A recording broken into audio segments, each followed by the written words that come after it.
And then you have entities, which is also a logical layer where usually you keep your business logic. And it's not just an entity in programming, it has a specific meaning. An entity is a model that has an intrinsic identity. Yeah. It has an identifier.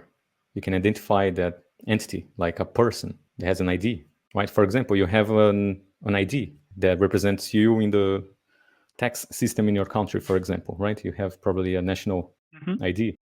Now you can use that ID in multiple systems, but they identify you as a person, right? So when you use that intrinsic identity that tells who you are across systems, that's an entity.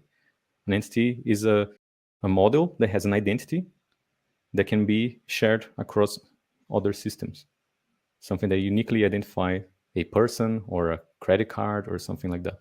Now you also have here value objects, which are models with no intrinsic identity, like an address. An address doesn't have an ID usually.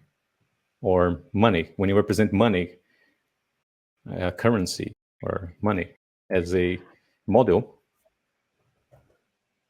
it has a currency and an amount, for example. It has no identity, right? You cannot say this $5 is different than this $5. They don't have an intrinsic identity.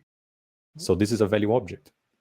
You still need to represent that. You still need to model money in your application, but there's no way to compare like per identity that this $5 is the same as this $5. No, you just compare them by value. 5 equals 5, right? So you also have aggregates. They just chose the name VIPER because it sounds cool, but it doesn't mean it's only that. There's more. Like in the entity layer, you have value objects, you have models in general, aggregates, value objects, entities, and so on.